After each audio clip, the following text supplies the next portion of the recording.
Welcome back to Hybrid Futures and Digital Day 2021. My name is Katarina Hägg. I'm the Vice President for External Relations at the Stockholm School of Economics, and I'll be guiding you through the conference today. This conference is brought to you by the House of Innovation, a part of the Stockholm School of Economics, together with the Wallenberg Foundations and Digital Idag.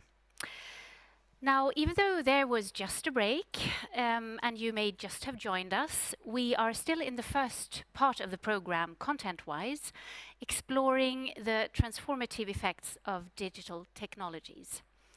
And it's time for a new panel to enter stage, this time to take a closer look at hybrid ventures, new firms, large firms, social equity, and cross-sector collaboration. And here to lead that discussion are Sarah Jack, Professor at the House of Innovation, and Roxana Tortorea, Assistant Professor also at the House of Innovation. Sarah and Roxana. Thank you. Thanks, Katarina. So, welcome to our third panel today, titled Hybrid Ventures, New Firms, Large Firms, Social Equity and Cross-Sector Collaborations. In this panel session, we will offer a conversation about how new firms, like, for example, social enterprises, NGOs, can come together with larger organisations and manage cross-sector collaborations in a way which can really help us to build a better, a more inclusive future for all. It will also consider how such collaborations might be financed and offer possible innovations and practices which we might engage in. So for this panel, Roxana and I are delighted to be joined by Donna, I think, who's joining us online, angel investor and entrepreneur from product manager at Lassie, and Helena Feibel, Secretary General, CEO of Save the Children Sweden. Unfortunately, Jonas couldn't join us today. We wish him well and look forward to having this conversation with him another time. So, to our panel members, thank you so much for taking the time out of your busy schedules to join us today. To kick us off, can I start by inviting you to share your views on change and what, in your view, our priorities should be? And not everyone across the world has the same opportunities. So how do we make our systems, our engagements, and our perspectives change? And or what do you feel we need to do to make things happen, to build social equity? And what, in your view, are the priorities? So I'm going to direct that to you, Helena, first of all. And I realise that that's a big question, and I know that. But if I may, I'll start with you here. Can you start us off by sharing your thoughts? We'd really value those, so thank you.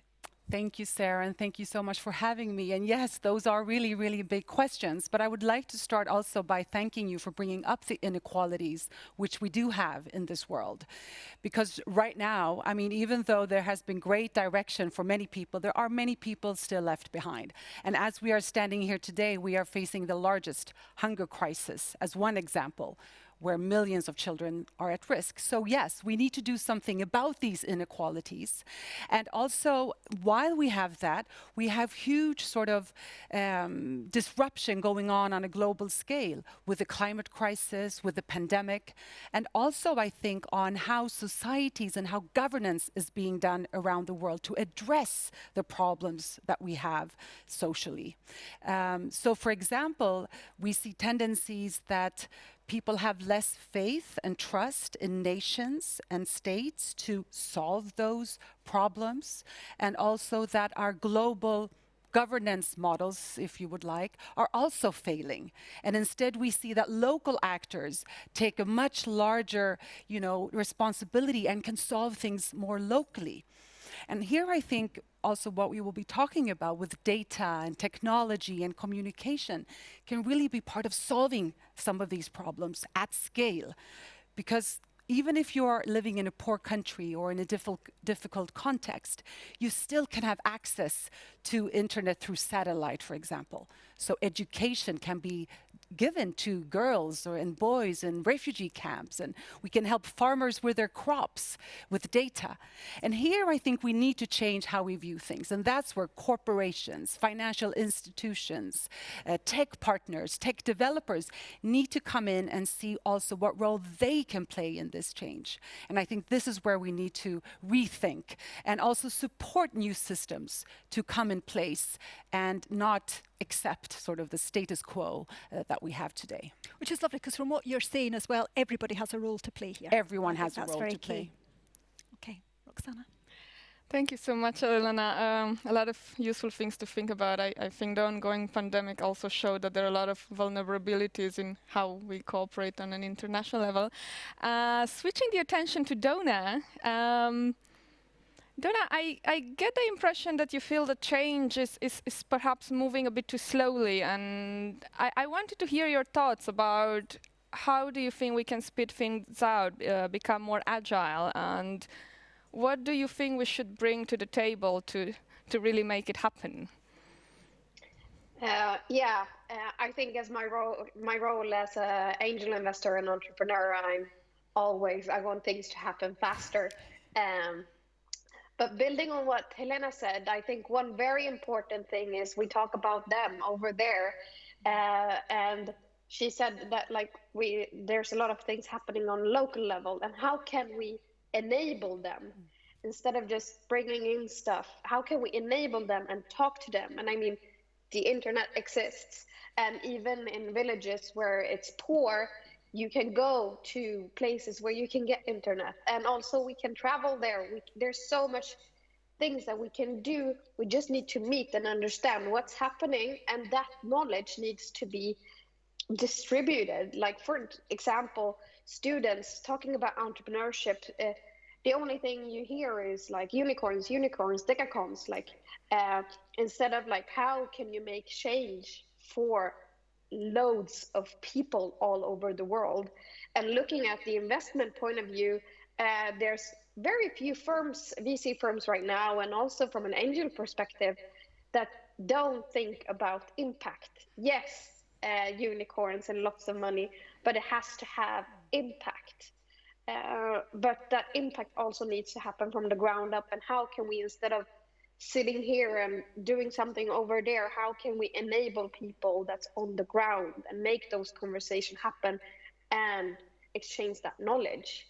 We need to spread that knowledge faster and wider to make things happen. I mean, I meet entrepreneurs all the time, and they're wanting to find the next big thing and sitting and doing something close to home instead. How can we get those ideas out there so that people can run with them? Thank you so much, Donna. To perhaps open up the discussion to both of our panelists, Donna mentioned a lot of interesting ideas about how we learn and how we share knowledge. I would like to expand a bit on this and go a bit into how can we create innovation across sectors. And maybe to become a bit more concrete, are there any current initiatives that you think are particularly successful at bridging across sectors? And would you like to share them and maybe elaborate a bit on how we would be able to scale them up? Yeah, would you like me to start? Yes, if you sure. would. Thank you. No, I think partnerships is key, and bringing stakeholders together, because the world we have and its problems are just too complex for one or a couple to solve. So everyone needs to be part of it. And I think one way of approaching it is to maybe, identify, for example, in a local area, what would our vision be to change something in this area, and who needs to be part of that discussion and that solution, and bring those stakeholders around the table. Because every partner, whatever role they have, if it would be an NGO or a financial institution or a tech partner or a municipality, everyone has a role to play, and it can add up. And we have one example of that in Save the Children, where we are working with a model that was developed by Stanford University called Collective Impact, where we do just this. We collect the partners around a table, find a joint vision for this local area, and then we start addressing it bit by bit. And also another example is also what's happening in Sweden now, for example, with property owners or property builders. They see, and it can be, Ikano or Framtiden or Boklok, there are several, who see that the value of their property will increase, and it's good for their business if they also include the local society and develop around it. So I think we need to start looking at partnerships and solutions in a different way than what we do today. It sounds like building communities as Yes, well, which is obviously exactly. interesting. And including, just like Donna was saying, including the target groups in that vision so that they can be part of the solution. Donna, do you have anything to add to that? I think Helena put it perfectly. I think you need to think outside the box of who you put in that, and also include as many as possible so you get all perspectives and ideas, because that's when you can be creative. But we need to meet, and we need to also take large problems, but also start small and understand how do we make this work, and then learn, and then, like a playbook, do that in different areas and markets. But understanding, I think the very important thing is understanding the actual people or societies that you want to have an impact on and have their voices heard. I think that's very important. So people in place are very critical then, from what you said there, Donna. And Donna, I'm going to come to you again here with this next kind of question that we've got. So the type of initiatives that we're talking about here require external finance to grow, but they are not always regarded as attractive investment opportunities by investors. How do you think entrepreneurs behind such ventures should pitch their company to investors? And should those entrepreneurs target specific types of investors? I think the specific type of investor is very important. You need to have an investor, which is also a partner, that share your values of what you want to achieve. Yes, money is important if you invest, but the money, how fast it comes, can come later, and then it's maybe more, and you can have impact on a different level.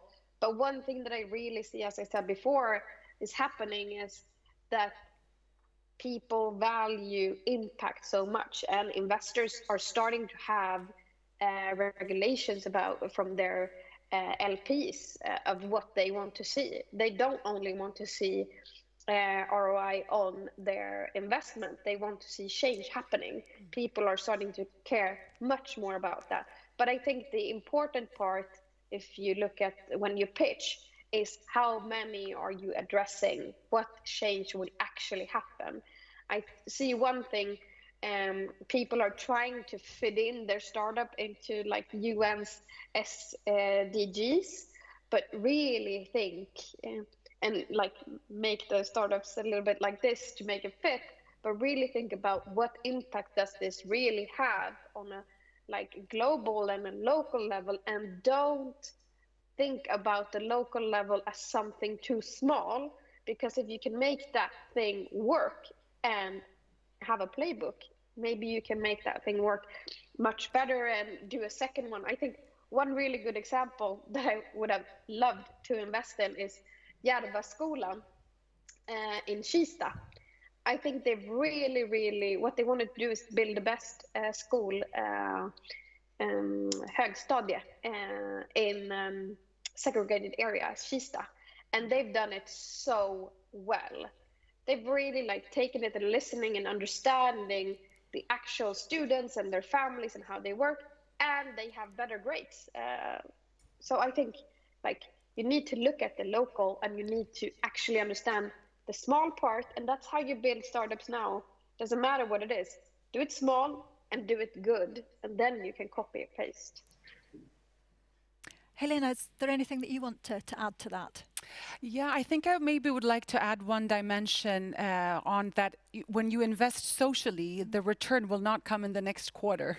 So I think you need to also start thinking differently on that return and what is the long-term effect. And then we need new data, and we need to look at things differently, and the investors need to understand this, which I do believe that they are doing, but this is also going a little bit too slow for change to happen. So that's one thing to really think about. And just to build on what Donna was saying, I also think that entrepreneurs can, get help from others to find that data, what intervention actually did make a difference so that we help collect, but also that they maybe go outside their own comfort zone and do test beds in maybe more deprived areas or in areas where it might be more difficult to really test their ideas, but to make sure, of course, that it is an idea that is needed by the target group and not just something you yourself think would be a good solution. And coming back to the large organisations there, is there room for them to play, do you think, with the large organisations in that space as well then?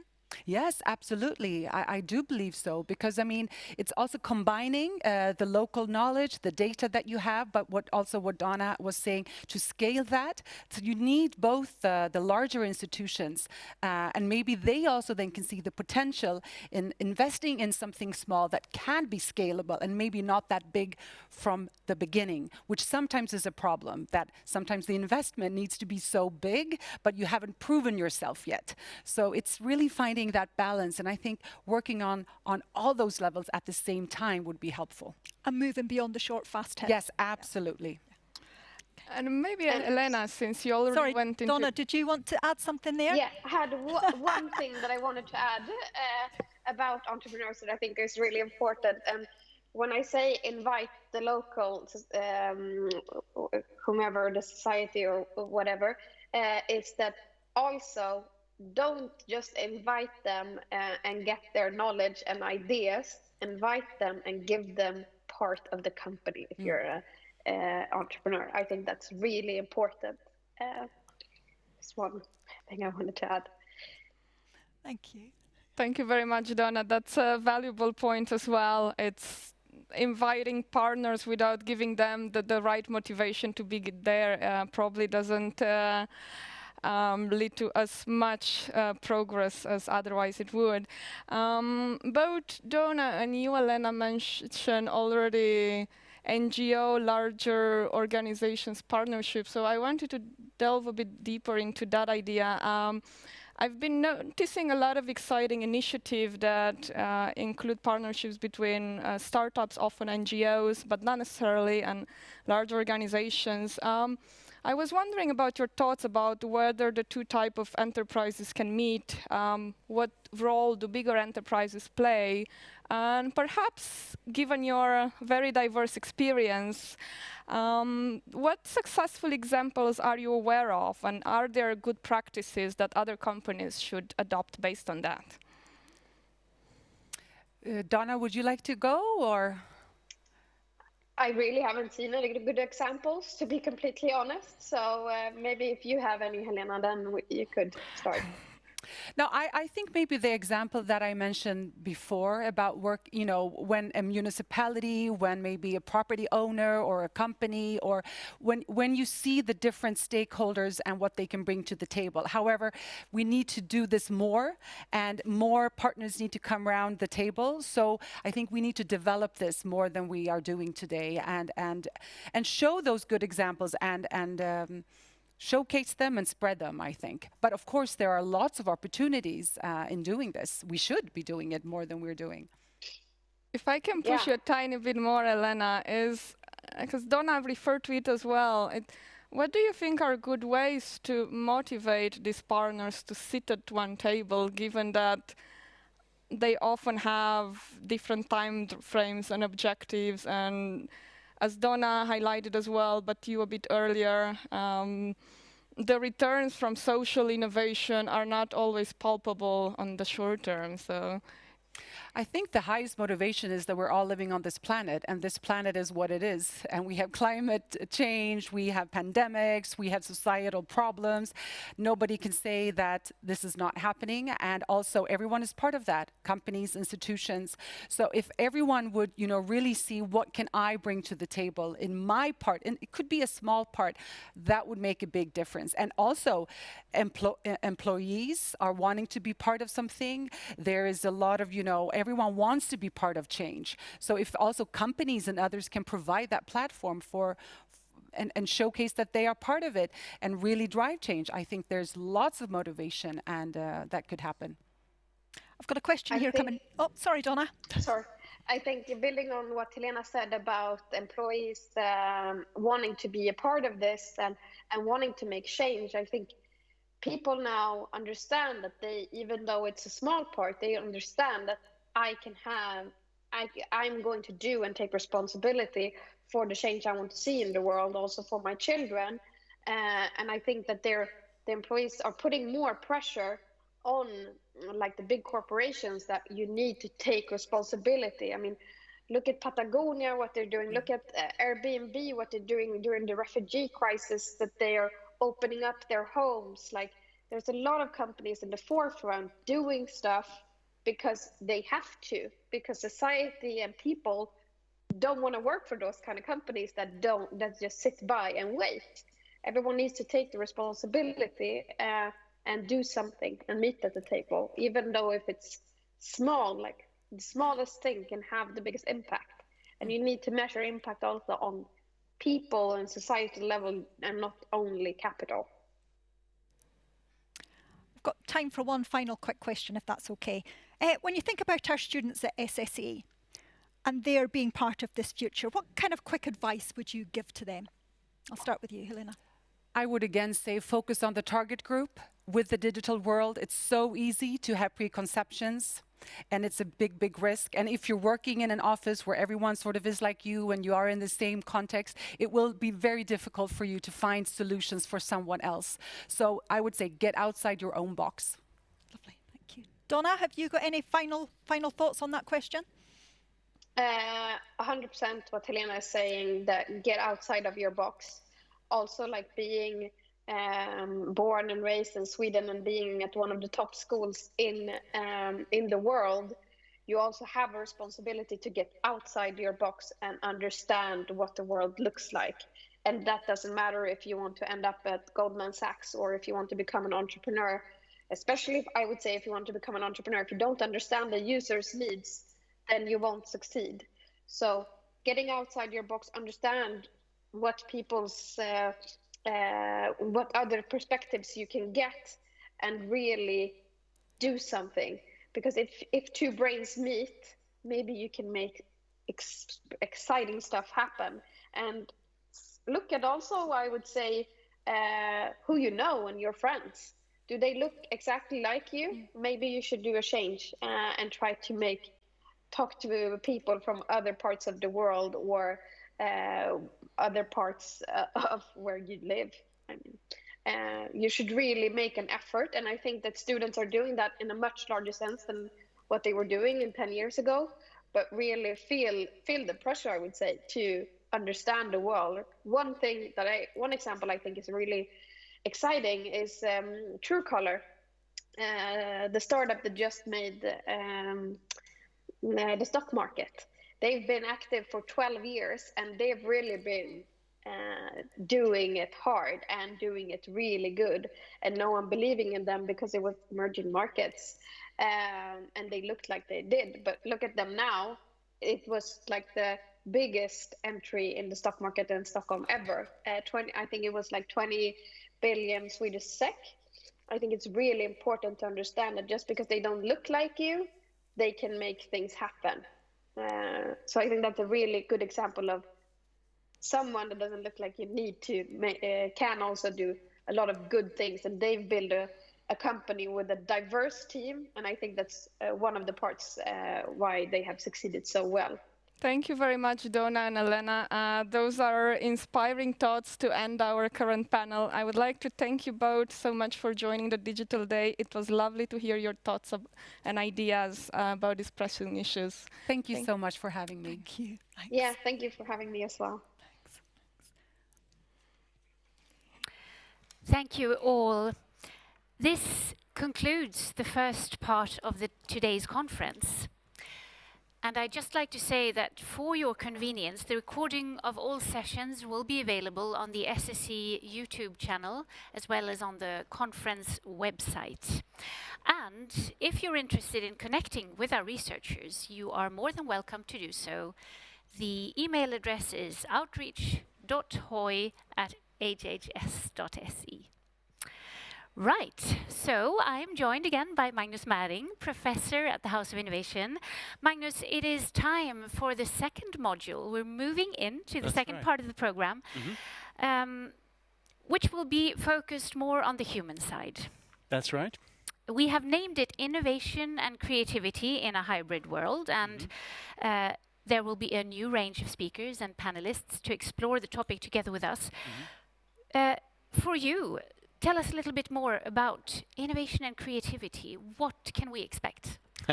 Well, I think the idea here is that the more technology can do, and technology can do more every day, right? It takes over tasks, and especially when we're talking artificial intelligence, the conversation is in society is very much about what tasks will remain for us, and I think that should prompt us to think more about a couple of different things. One, what makes us really human? What are the things that we can do that technology will not be able to do or will take a long time before it can do? And the second is, how can we shape our use of technology to create worlds where we want to live, right? And both of those things have to do with exploring human creativity, both to see who are we, and also to see, how can we break out of the taken for granted molds of how we shape things with technology. And earlier today, Annabelle Gower talked about consumers having the opportunity to choose what kind of platforms they want to be part of and how they want to influence these platforms. And I think this goes for a large range of things that we need to think more carefully about what worlds we create with technology. So we just heard the panelists as well talk about the importance of getting out of your comfort zones. At SSC, we talk a lot about the role that art can play to actually spark that creativity. Yes. Irritate our thoughts a little bit so that Exactly. we dare take these steps. Yeah. What role do you think that art plays in this innovation? Well, I think so. First of all, I think that artful creation is perhaps a quintessential human activity, right? So I think there are two ways to think about this that I think both are really important. One is the more sort of practical or instrumental way to think about, understanding art or being exposed to arts can make us more creative, and that can make us more innovative, and that's important. But I think also at SSC, I think art has a more profound importance, because art also makes us think about, who am I, who are we, what is life, and those questions are also, they are very much value-based, and they need to also underlie what we do with technology. So I think both of those things are really important. With that, it's an honor for me to introduce our next keynote speaker. Makoto Fujimura is a leading contemporary artist, and therefore he will give us the artist's perspective on value creation, boundaries, aesthetics, and hope.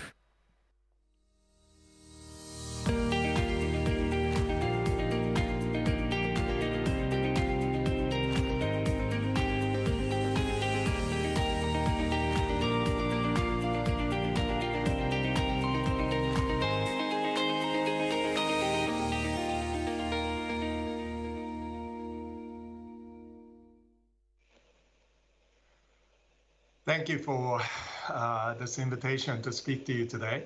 My name is Makoto Fujimura. My friends call me Mako.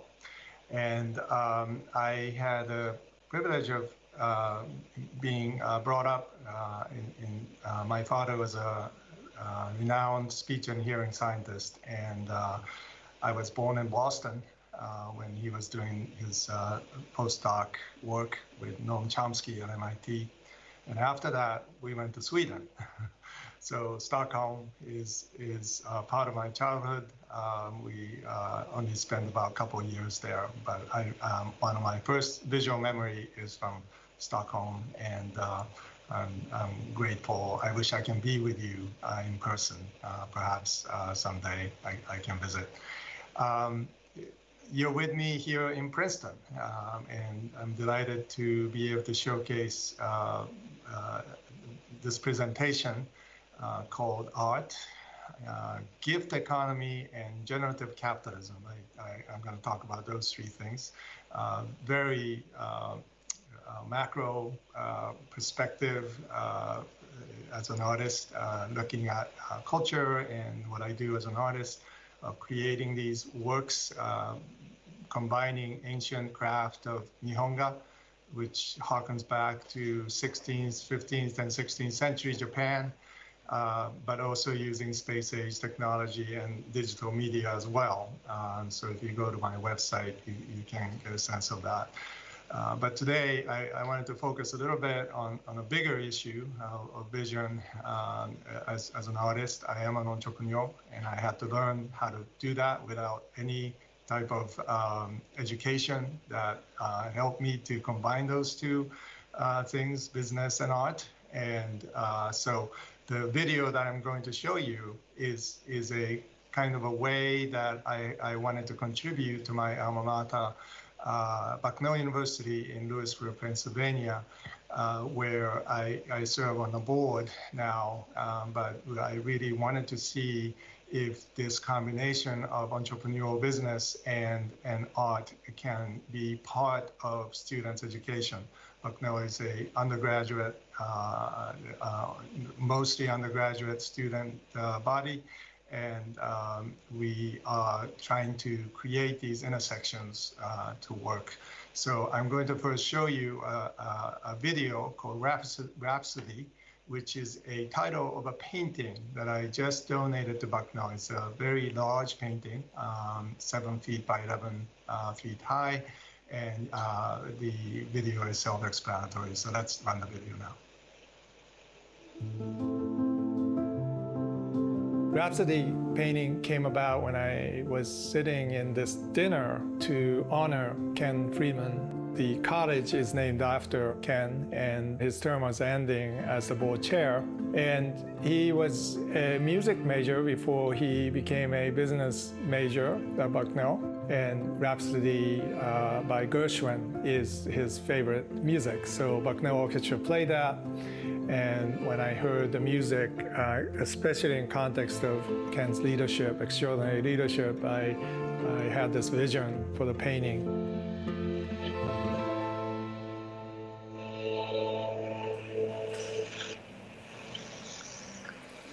After Bucknell, I spent 6.5 years as a national scholar in Japan. I was placed very fortunately to learn this ancient craft of Nihonga, a Japanese style painting curriculum at Tokyo University of the Arts. The paintings you see behind me uses very much ancient traditional materials like azurite and malachite and gold and silver, which is also used in Rhapsody, mixed with natural hide glue, so it's water-based technique. Literally, I'm using the same materials that 16th and 17th century Japanese artists used, and yet bringing it to contemporary expression and merging it with some of the newer materials. It's what I learned at Bucknell, is to appreciate, from Shakespeare to William Blake to modern sciences, that all these things are connected. The school of management that is combined with art and art history, what that made possible are this constant intentional overlaps to be created every day. No matter what your major is, you're in a business of creativity and imagination to respond to the challenges of what the day brings. Ken is an amazingly broad-minded person. His nimbleness of thinking, flexibility is incredible to me. And you think about how music played part in that type of generosity and leadership. If one person can capture that sense of generosity in culture, a lot can happen in the wake of that.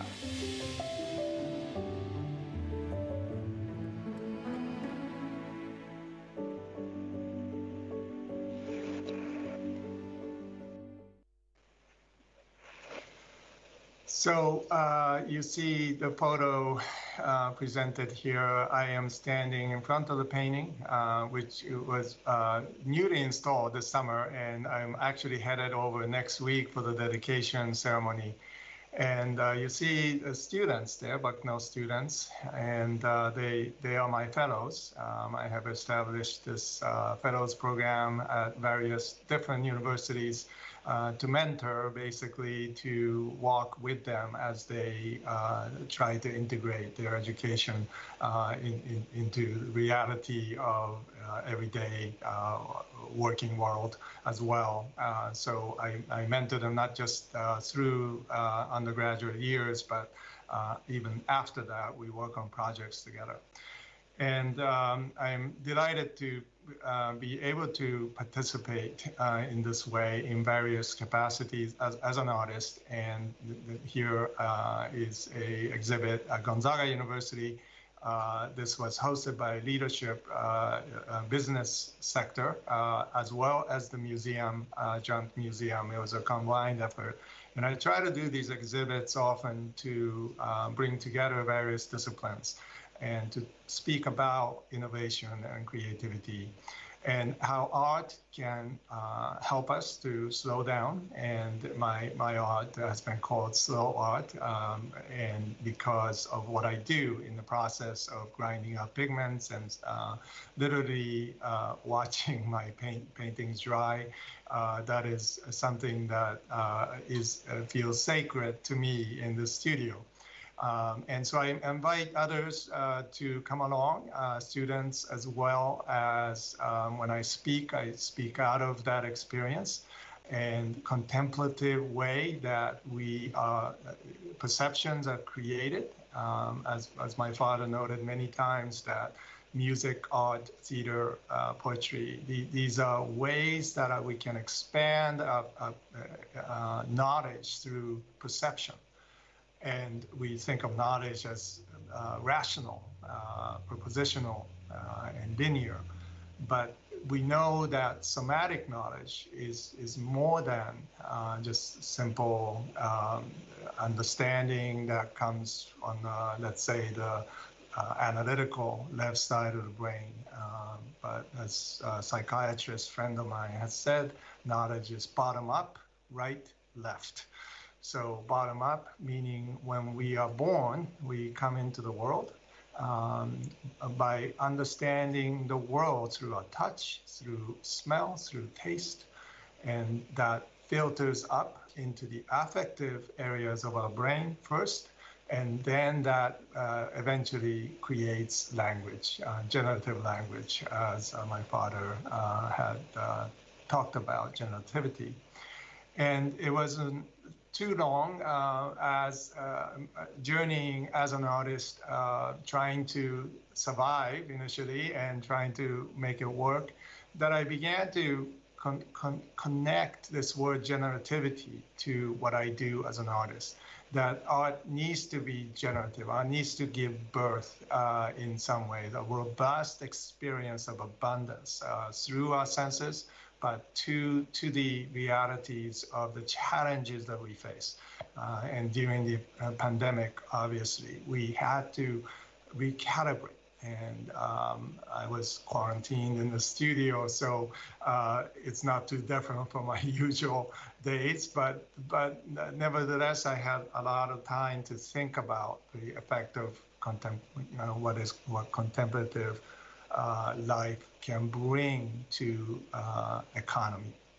I call it the gift economy because part of art's gift to the world is the reality that that art brings, that very few other entities or productions, let's say, that we have in entrepreneurial economy.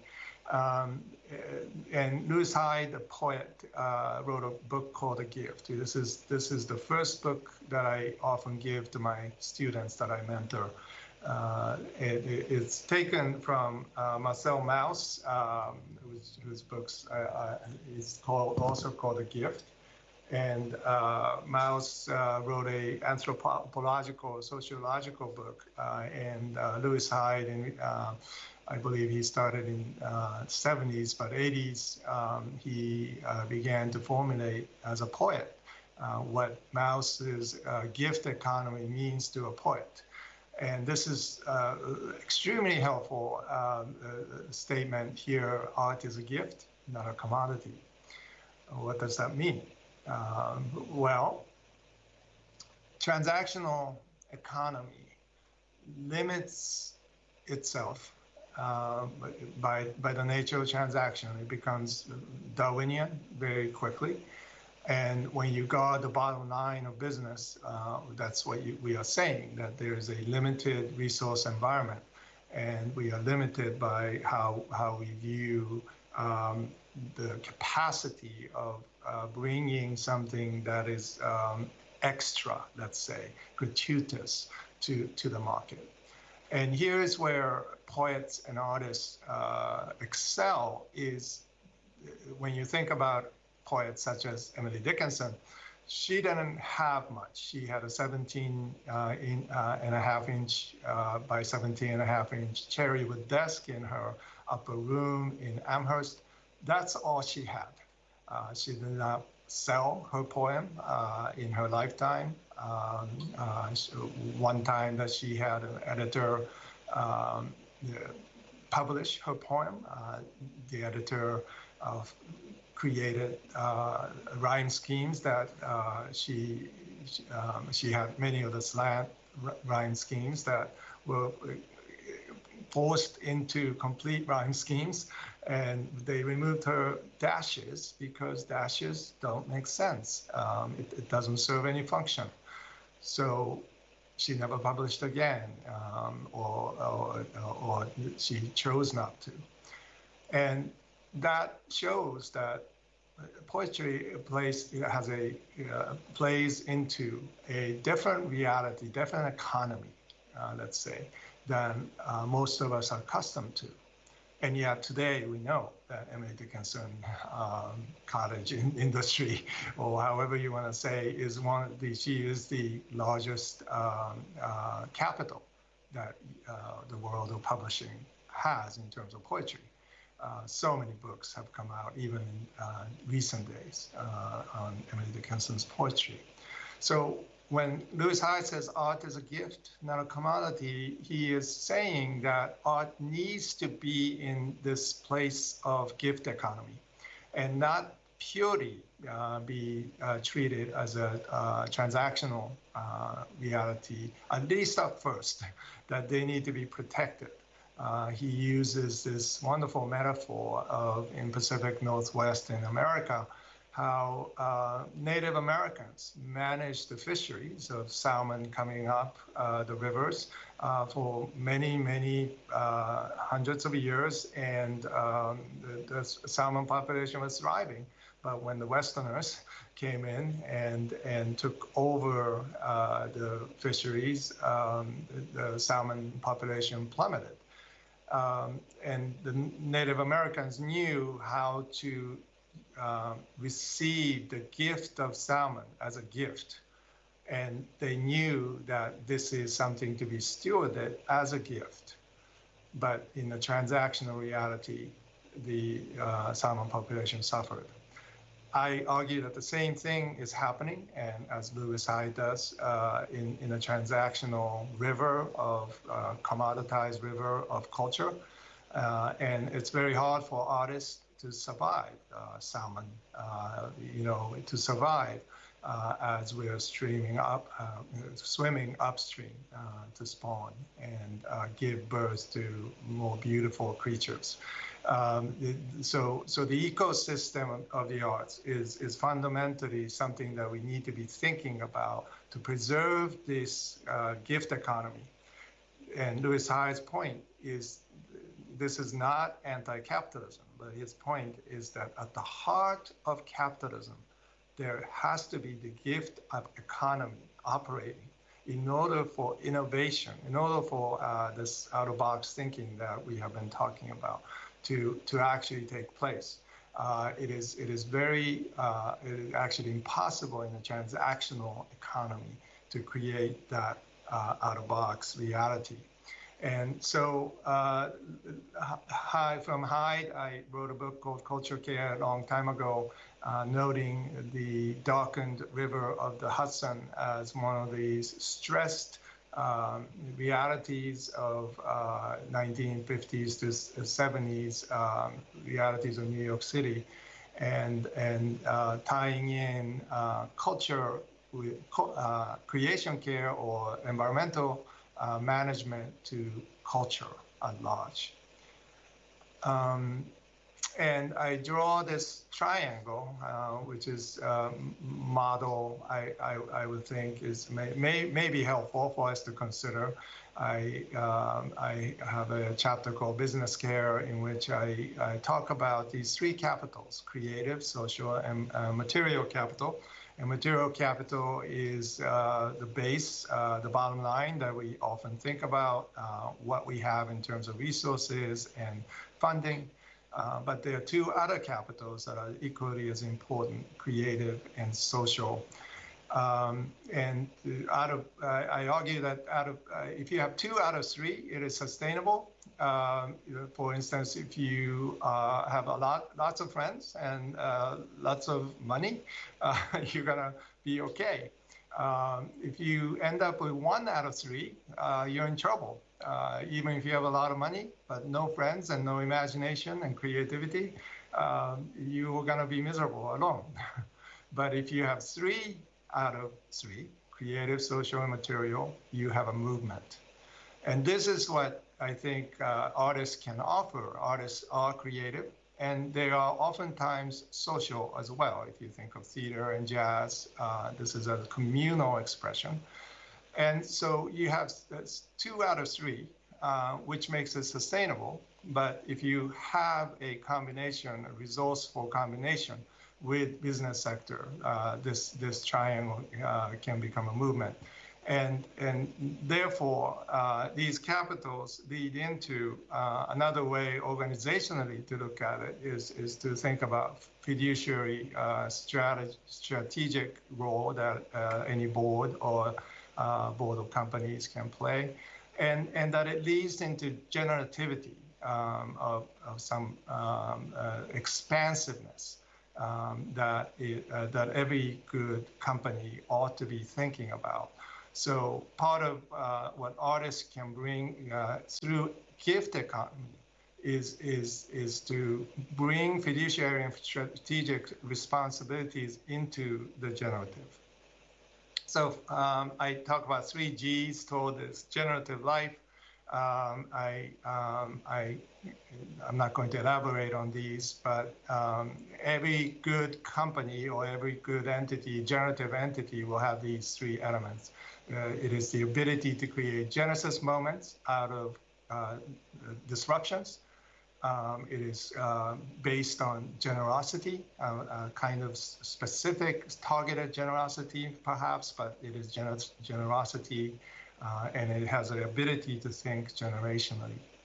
So finally, let me just go very quickly through my current exhibit using these materials that I talked about, minerals and gold and ancient craft of Nihonga.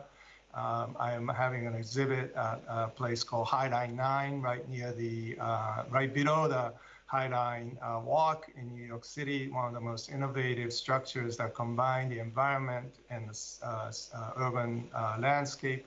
Here's a monumental piece called Walking on Water, and you see me working on this outside of my Princeton studio, literally walking on water. And then I exhibit these now in New York City currently at a place called High Line 9 Gallery. So these examples of art that is, the exhibit is called Remembrance. And then part of what I try to do is to integrate my art into the commerce and real estate of New York City. And here's my final slide, a beautiful High Line Walk, which the gallery is right beneath this. So delightful to be here with you. Look forward to a further conversation about how to bring this generative reality into your business practice and as well as our lives. Thank you, Makoto Fujimura, for those beautiful insights. Dear participants, it's time again for a short break. We will see you back here in a few minutes.